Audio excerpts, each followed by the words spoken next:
আজি press meat এইকাৰণে দিব লগা হ'ল যে আমাৰ এই দেশৰ সংকটৰ সময়ত কৰোনা ভাইৰাছক লৈ পেলাই যিটো সংকট হৈছে, আমাৰ মাজত যিটো ত্ৰাসৰ সৃষ্টি হৈছে, তো ইয়াতে কিছুমান লোক, কিছুমান ব্যক্তি, কিছুমান দলে, ৰাজনৈতিক নেতাবিলাকে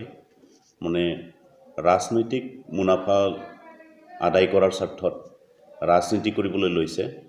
তো তাৰ এগেইনষ্টে আমি এলিগেশ্যন দিছোঁ আৰু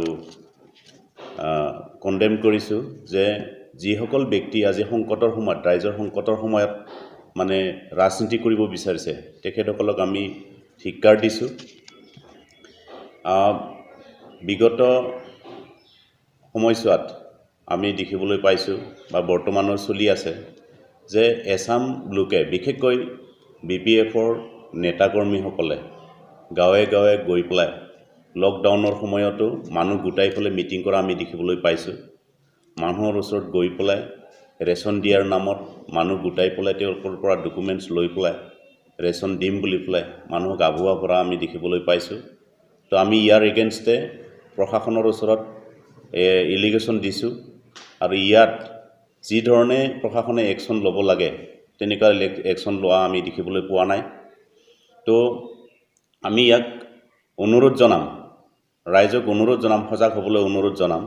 যে আজিৰ সময়ত, এনেকুৱা এটা সংকটৰ সময়তো যাতে আমাৰ কিছুমান ৰাজনৈতিক দলবিলাকে ৰাজনীতি নকৰে, তাৰ কাৰণে অনুৰোধ জনাইছোঁ। সেইদিনাখন হাগ্ৰামা মহিলাৰীদেৱে ঘোষণা কৰিছিল যে 25 কেজি চাউল, 2 কেজি দালি, আধা লিটাৰ তেল, চেনিটাইজাৰ, মাস্ক দিয়াৰ কথা ঘোষণা কৰিছিলে। তেওঁ কোনটো ফাণ্ডৰ পৰা দিব সেই কথা আমি নাজানো। দেখিবলৈ পাইছোঁ তেখেতে যিহেতু এজন কেণ্ডিডেট হয়, প্ৰাৰ্থী হয়, আৰু আজি তাৰিখত আমাৰ BTRত কোড অফ কণ্ডাক্ট লাগু হৈ আছে। তো তেওঁ এজন প্ৰাৰ্থী হিচাপে যিখিনি ঘোষণা কৰিছে, তো সেইটো সম্পূৰ্ণ কোড অফ কণ্ডাক্টটো ভাইলেশ্যন কৰা হৈছে। তো আমি যিটো নিৰ্বাচন বিধি তেওঁ উলংঘা কৰিছে। এই সম্পৰ্কত তেওঁলোকৰ কৰ্মী নেতাসকলে ৰাইজৰ আগত এটা ভুৱা প্ৰচাৰ তেওঁলোকে আৰম্ভ কৰিছে যে হাগ্ৰামাই দুখীয়াসকলৰ কাৰণে বস্তু দিব বিচৰাত UPPLে, বিশেষকৈ প্ৰমোদ বড়ো তেখেতে বাধা দিয়া বুলি পেলাই তেওঁলোকে কথাবিলাক মানে প্ৰচাৰ কৰিছে। তো এইটো স্পষ্টভাৱে প্ৰমোদ বড়োৱে যিটো প্ৰেছ মিটত কৈছে, যে স্পষ্টভাৱে কৈছে যে তেওঁ দিয়াত বাধা নাই, কিন্তু নিৰ্বাচন বিধি উলংঘা কৰি পেলাই এজন প্ৰাৰ্থীয়ে কেনেকৈ মানুহৰ ওচৰত গৈ পেলাই সাহায্য দিব পাৰিব, সেই কথাটোৱে কৈছে। তেওঁ চৰকাৰক, অসম গভৰ্ণমেণ্ট বা কেন্দ্ৰীয় চৰকাৰক তেওঁ অনুৰোধ জনাব পাৰে, আহ্বান জনাব পাৰে যে BTRত থকা দুখীয়া মানুহসকলৰ কাৰণে বিশেষ ব্যৱস্থা ল'ব লাগে, এনেকুৱা ধৰণৰ তেওঁ অনুৰোধ কৰিব পাৰে। কিন্তু তেওঁ সুবিধা ল'ব বিচাৰিছে। যিহেতু আমি জানো যে BTRত বা BTCত বৰ্তমান কোনো ফাণ্ডৰ ব্যৱস্থা নাই, আৰু যিহেতু তেওঁলোকে ইলেকশ্যনৰ কোড অফ কণ্ডাক্ট লাগি আছে, তো তাৰ পিছতো তেওঁলোকে কোন ফাণ্ডৰ পৰা কেনেকৈ তেওঁলোকে পইচাটো দিব বা সেই সামগ্ৰীখিনি 5,50,000 মানুহক কেনেকৈ মানে সাহায্য দিব, সেইটো আমি আচৰিত ভাবিছোঁ। তো দেখিবলৈ পাইছোঁ যোৱা 26 তাৰিখে প্ৰিন্সিপাল ছেক্ৰেটাৰীৰ পৰা এখন অৰ্ডাৰ ওলাইছে যে DDOলৈকে এখন নিৰ্দেশ জাৰি কৰিছে যে আমাৰ BTRত থকা যিমানবিলাক কৰ্মচাৰী আছে তেওঁলোকৰ এদিনৰ দৰমহা কৰ্তন কৰি পেলাই এটা একাউণ্ট নম্বৰ দিছে, ICICI বেংকৰ একাউণ্ট নম্বৰ 179901000017ত তেওঁলোকে এই DDOক কৰ্তন কৰি পেলাই তাত মানে দৰমহাটো জমা কৰিবলৈ দিছে। তো আৰু সেই পইচাটোকে তেওঁলোকে দুখীয়াসকলক বিতৰণ কৰিবৰ কাৰণে হয়তো মানে এটা ব্লুপ্ৰিণ্ট ৰচনা কৰিছে। আৰু যিহেতু কেন্দ্ৰীয় চৰকাৰ আৰু অসম চৰকাৰে দুখীয়াসকলৰ কাৰণে, যিসকলে হাজিৰা কৰে, যিসকলে দিন হাজিৰা কৰি খায়, ঠেলাৱালা, ৰিক্সাৱালা, তেওঁলোকৰ কাৰণে বিশেষ সুবিধাৰ কাৰণে ফ্ৰীকৈ মানে কোনো ধৰণৰ মানে বিনিময় নোলোৱাকৈ ফ্ৰীকৈ ৰেচন দিয়াৰ ব্যৱস্থা ইতিমধ্যে কৰিছে। তো তাত তেওঁলোকৰ কৰ্মীসকলে গাঁৱে গাঁৱে গৈ পেলাই এইটো হাগ্ৰামাই দিব বিচাৰিছে বুলি তেওঁলোকৰ ৰেচন কাৰ্ডৰ নাম্বাৰ লৈ পেলাই তেওঁলোকে ক্ৰেডিট ল'ব বিচাৰিছে। তো এনেকুৱা সংকটৰ সময়ত এটা নিকৃষ্ট পন্থা হাতত লৈ তেওঁলোকে ৰাজনীতিৰ মুনাফা আদায় কৰিবৰ যিটো ব্যৱস্থা লৈছে তাত আমি তীব্ৰ মানে প্ৰতিবাদ কৰিছোঁ আৰু প্ৰতিক্ৰিয়া প্ৰকাশ কৰিছোঁ যে ইয়াৰ পিছত যাতে সাধাৰণ জনতাক আভুৱা ভাৰি পেলাই যাতে কোনো ধৰণৰ নিকৃষ্ট ৰাজনীতি নকৰে, ভোটৰ ৰাজনীতি যাতে নকৰে তাৰ কাৰণে অনুৰোধ জনাইছোঁ। এনেকুৱা সংকটৰ সময়ত আমি সকলোৱে দল সংগঠন জাতি ধৰ্ম নিৰ্বিশেষে সকলোৱে দুখীয়া শ্ৰেণীক দেশক বাচাবৰ কাৰণে, দুখীয়া শ্ৰেণীক বাচাবৰ কাৰণে, জাতিক বাচাবৰ কাৰণে যাতে একেলগ লগ হৈ পেলাই আমি আগবাঢ়ি যাব পাৰোঁ তাৰ কাৰণে মই সকলোকে অনুৰোধ জনাইছোঁ। তো আমি ইয়াত ইলিগেশ্যন হিচাপে এইটোৱেই দিছোঁ যে যিসকল ব্যক্তি আজি লকডাউনৰ সময়তো মানুহৰ জুম বান্ধি মানে মিটিং কৰি পেলাই গাঁৱে গাঁৱে গৈ পেলাই ৰেচন দিয়াৰ ব্যৱস্থা, প্ৰমোদ বড়োৰ এগেইনষ্টে মোবিলাইজ কৰাৰ ব্যৱস্থা কৰি আছে। তো সেই বস্তুটো ইলিগেশ্যন দিয়াৰ পিছতো প্ৰশাসনে তেওঁলোকৰ ওপৰত বিশেষ ব্যৱস্থা গ্ৰহণ কৰা নাই। তো আমাৰ এটা সন্দেহ হৈছে আজি প্ৰশাসন ব্যৱস্থাটোৱে তেওঁলোকৰ ওপৰত কিয় বিশেষ ব্যৱস্থা ল'ব পৰা নাই।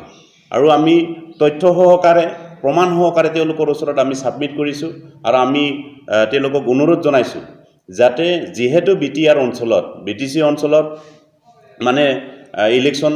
যিটো কোড অফ কণ্ডাক্ট লাগিছে তো সেইটো যাতে ভাইলেশ্যন নহয় আৰু আমাৰ যিখিনি প্ৰশাসন SDO হওক, DC হওক, SDC হওক তেখেতসকলে যাতে বিশেষ গুৰুত্ব সহকাৰে বিষয়টো লয় আৰু ইলেকশ্যন কমিশ্যনাৰ যিটো মানে ব্যৱস্থা আছে সেই ব্যৱস্থাৰ জৰিয়তে যাতে সেইবিলাক ব্যৱস্থা বন্ধ কৰে। ইয়াত আমি প্ৰশাসন আছে, SDO ফালৰ পৰা আছে, SDC আছে, মণ্ডল আছে, গাঁওবুঢ়া আছে, তেওঁলোকৰ থ্ৰুৱেদি গভৰ্ণমেণ্টৰ যিখিনি পাবলগীয়া ব্যৱস্থা সেইটো বিতৰণ কৰক, আমাৰ তাত ক'বলগীয়া একো নাই। তো আমি যিহেতু দলত আছোঁ আমি দলেও আমি ৰাজনীতি কৰিবলৈ তেওঁলোকৰ ওচৰত ৰাইজৰ ওচৰত আমি নাযাওঁ বস্তু দিবলৈ, আমি জাষ্ট তেওঁলোকক সহায় হাত আগবঢ়াব পাৰিম যে আপোনালোকৰ খাদ্য সংকট হৈছে যদি আমি প্ৰশাসনৰ ওচৰত চৰকাৰৰ ওচৰত আমি ডিমাণ্ড কৰিব পাৰিম সেই ব্যক্তিসকলক যাতে তেওঁলোকে বিশেষ সুবিধা ব্যৱস্থা কৰি দিয়ে। তো এইটোৱে আমাৰ এটা বিশেষ ক'বলগীয়া কথা। আজি প্ৰমোদ বড়োৱে এটা কথা কৈছিল যে দিয়াত তেওঁৰ কোনো আপত্তি নাই, কিন্তু কোড অফ কণ্ডাক্টটো ভাইলেশ্যন কৰি পেলাই যাতে মানে কামবিলাক নহয় সেই কথাটোহে তেওঁ কৈছে। দিব নালাগে বুলি পেলাই তেওঁ কোনো দিন কোৱা নাই। তো সেই কথাটো স্পষ্ট কৰি দিছোঁ। আজি তেওঁলোকৰ নেতাকৰ্মীসকলে গাঁৱে গাঁৱে গৈ পেলাই দুখীয়াক মানে দিব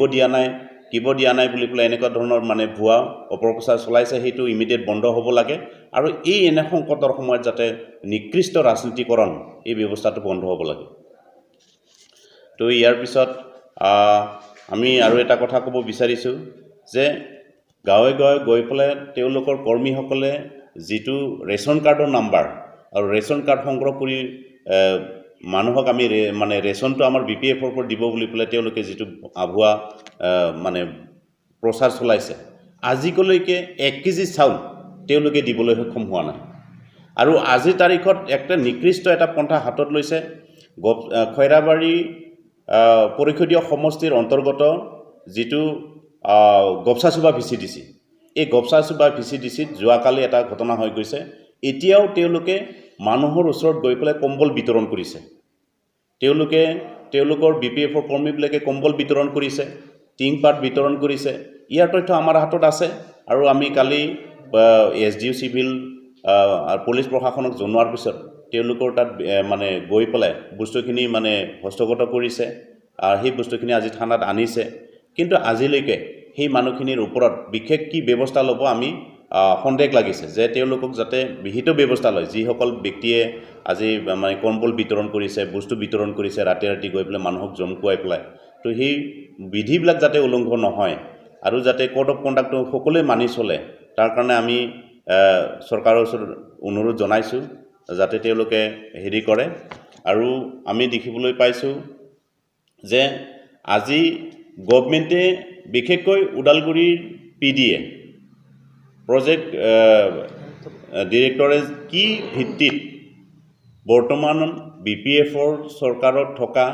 VCDCবিলাকৰ চেয়াৰমেনবিলাকক মানে গাঁৱে গাঁৱে গৈ পেলাই মানে কিছুমান ব্যৱস্থা কৰিবৰ কাৰণে অৰ্ডাৰ মানে ওলাই দিছে। তো সেইটো কি ভিত্তিত তেওঁলোকে কৈছে নাজানো, কাৰণ যিহেতু যিসকল ব্যক্তি VCDCত আছে তেওঁলোকে সম্পূৰ্ণ এজন পাৰ্টিৰ মানে BPF দলৰ কৰ্মী হয়। আৰু সেই BPF-ৰ নেতাকৰ্মীবিলাকক কি ভিত্তিত মানে কোড অফ কণ্ডাক্ট লাগি থকা সময়তো এজন অফিচাৰে তেওঁলোকক মানে বস্তু বিতৰণ কৰিবৰ কাৰণে অৰ্ডাৰ দিব পাৰে সেইটো আমি আচৰিত পাইছোঁ গতিকে এইটো বন্ধ হ'ব লাগে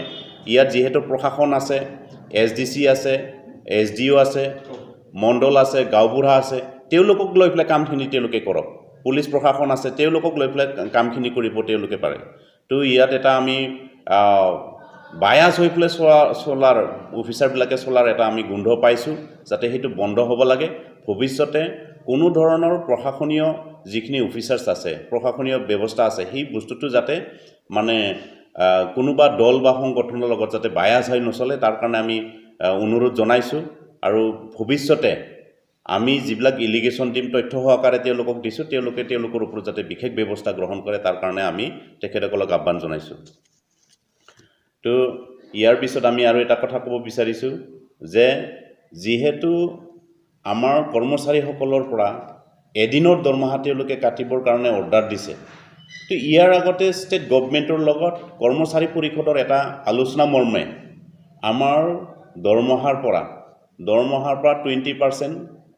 কৰ্তন কৰাৰ এটা সিদ্ধান্ত লোৱা হৈছে আৰু এই 20% কৰ্তন কৰাৰ পিছত সংকটৰ সময়ৰ কাৰণে গভৰ্ণমেণ্টে অনুৰোধ জনাইছে আৰু সেই অনুৰোধ মৰ্মে আলোচনা মৰ্মে 20% কৰ্তন কৰাটো আমাৰ কৰ্মচাৰী পৰিষদটো মান্তি হৈছে আৰু সেই বস্তুটো উইথ ইণ্টাৰেষ্ট মানে কোড অফ আমাৰ যিটো মানে কৰোনা ভাইৰাছৰ যিটো মানে লকডাউন মানে শেষ হোৱাৰ পিছত নেক্সট মাহত মানে উইথ ইণ্টাৰেষ্ট তেওঁলোকে আমাক মানে ৰিটাৰ্ণ দিয়াৰ এটা মানে সেই পইচাখিনি ৰিটাৰ্ণ দিয়াৰ পাৰে দৰমহাৰ যিখিনি কৰ্তন কৰিব সেইখিনি ৰিটাৰ্ণ দিয়াৰ এটা প্ৰতিশ্ৰুতি প্ৰদান কৰিছে আৰু সেইটো আমি মানি লৈছোঁ তাৰ পিছতো মানে BTC গভৰ্ণমেণ্টৰ বা BTCৰ প্ৰিন্সিপাল ছেক্ৰেটাৰীয়ে তেওঁলোকৰ চিফ ৰিলিফ ফাণ্ড বুলি পেলাই এটা ফাণ্ডত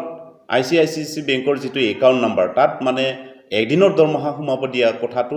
আমি সন্দেহ প্ৰকাশ কৰিছোঁ ইয়াত নিশ্চয় ৰহস্য থাকিব পাৰে এইটো যাতে তদন্ত হয় আৰু এইটো যাতে ইলিগেল নহয় তাৰ কাৰণে আমি অনুৰোধ জনাইছোঁ BTCৰ চিফ হাগ্ৰামা মহিলাৰীদেৱে সম্পূৰ্ণভাৱে ইলেকশ্যনৰ নিৰ্বাচন বিধি উলংঘা কৰি পেলাই তেওঁ যিবিলাক কথা ঘোষণা কৰিছে ইয়াৰ সম্পৰ্কত যেহেতু আমাৰ UPPL দলে তেওঁলোকৰ ওপৰত ইলিগেশ্যন দিছে ষ্টেট ইলেকশ্যন কমিশ্যনাৰৰ ওচৰত আৰু সেই বস্তুটো ইলেকশ্যন কমিশ্যনাৰে আজিলৈকে তেওঁৰ ওপৰত বিশেষ বিহিত ব্যৱস্থা গ্ৰহণ কৰা নহ'ল আমি UPPL হিচাপে এটা কথাই স্পষ্টভাৱে জানো যে যিসকল প্ৰাৰ্থীয়ে কোড অফ কণ্ডাক্ট ভায়োলেশ্যন কৰিব নিৰ্বাচন বিধি উলংঘা কৰিব তেওঁলোকৰ প্ৰাৰ্থিত্ব মানে কেনচেল কৰিব লাগে আমি কণ্ডেম কৰিম তেওঁ যিহেতু তেওঁৰ দ্বাৰাই বিভিন্ন অঞ্চলত বিভিন্ন সমষ্টিবিলাকত তেওঁলোকৰ কৰ্মীবিলাকে তেওঁৰ কথাক লৈ পেলাই যেহেতু আমাৰ ওপৰত বা প্ৰমোদ বড়োৰ ওপৰত মানে ইলিগেশ্যন আনি আছে আৰু তেওঁ যিটো ঘোষণা কৰিছিল হাগ্ৰামা মহিলাৰীদেৱে আৰু সেই ঘোষণা মতেই তেওঁলোকে বস্তু দিয়াৰ ব্যৱস্থা কৰিম বুলি পেলাই মানুহৰ পৰা সৰ্বসাধাৰণৰ পৰা তেওঁলোকে ডকুমেণ্টছ মানে কালেকশ্যন কৰিছে প্ৰমাণপত্ৰ কালেকশ্যন কৰিছে ৰেচন কাৰ্ড কালেকশ্যন কৰিছে আৰু তেওঁলোকক দিয়াৰ ব্যৱস্থা কৰাৰ কাৰণে অলৰেডি ব্যৱস্থা কৰিছে আমি জানো ৰূপাঘাট VCDCৰ অন্তৰ্গত যিটো খালিংদুৱাৰ সমষ্টিত ৰূপাঘাট VCDCৰ অন্তৰ্গত চেয়াৰমেনে স্পষ্টভাৱে বস্তু দিয়াৰ কাৰণে তেওঁলোকে ঘৰে ঘৰে গাঁৱে গাঁৱে গৈ পেলাই বস্তু বিতৰণ কৰিছে ইয়াৰ পিছতো পানাৰী যিটো মানে VCDC পানাৰী বাগানত সিদিনাখন আমাৰ মানুহে গৈ পেলাই ইনফৰমেশ্যন দিয়াৰ পিছত পুলিচে হাতেলুতে ধৰা পাইছে বস্তুখিনি হস্তগত কৰিছে অথচ তেওঁলোকক কোনো ধৰণৰ ব্যৱস্থা গ্ৰহণ কৰা নাই এৰেষ্ট কৰা নাই যোৱাকালি পাকৰিবাৰীত যিটো ঘটনা হ'ল গপচাচুৱা VCDCৰ অন্তৰ্গত প্ৰাইমাৰী অন্তৰ্গত তাতো সেই একে ব্যৱস্থা মানুহখিনিক পাইছে অথচ তেওঁলোকক এৰেষ্ট কৰা নাই পানাৰীত যিজন মানে বেংবাৰী VCDCৰ অন্তৰ্গত চেয়াৰমেনে গাঁৱত গৈ পেলাই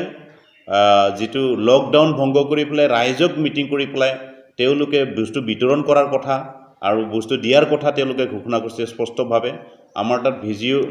ভিডিঅ' মানে ভিজুৱেল থকাৰ পিছতো প্ৰমাণ দিয়াৰ পিছতো তেওঁলোকক আজিলৈকে কোনো ব্যৱস্থা লোৱা কৰা নাই গতিকে আমি কণ্ডেম কৰিম যে হাগ্ৰামা মহিলাৰীদেৱৰ যিটো স্বেচ্ছাচাৰিতা তেওঁৰ যিটো একানৈকতাবাদিতা আৰু যিটো অপশাসন আজিলৈকে তেওঁ নিজকে চিফ বুলি পেলাই ঘোষণা কৰি পেলাই আজিলৈকে শাসন ব্যৱস্থা চলাব বিচৰা কাৰ্যক আমি তীব্ৰ ভাষাৰে গৰিহণা দিছোঁ আৰু ইয়াত ষ্টেট ইলেকশ্যন কমিশ্যনাৰে ইয়াৰ ওপৰত বিহিত ব্যৱস্থা ল'ব লাগে আৰু তেওঁলোকৰ ওপৰত যিসকল সমষ্টিত যিবিলাক সমষ্টিত তেওঁলোকৰ কৰ্মীবিলাকে মানে অপপ্ৰচাৰ চলাই পেলাই মানুহক আভুৱা ভাৰি পেলাই ভোটৰ মানে নিকৃষ্ট মানে ভোট আদায়ৰ যিটো পন্থা হাতত লৈছে এই প্ৰাৰ্থীসকলক এগেইনষ্টে বিহিত ব্যৱস্থা লাগ লাগে আৰু তেওঁলোকৰ এগেইনষ্টে ব্যৱস্থা লৈ পেলাই তেওঁলোকৰ যিটো প্ৰাৰ্থিত্ব এই প্ৰাৰ্থিত্বটো মানে কেঞ্চেল কৰিব লাগে আমি এইখিনিকে আমি আমাৰ ইউ পি পিপলৰ পৰা দাবী কৰিছোঁ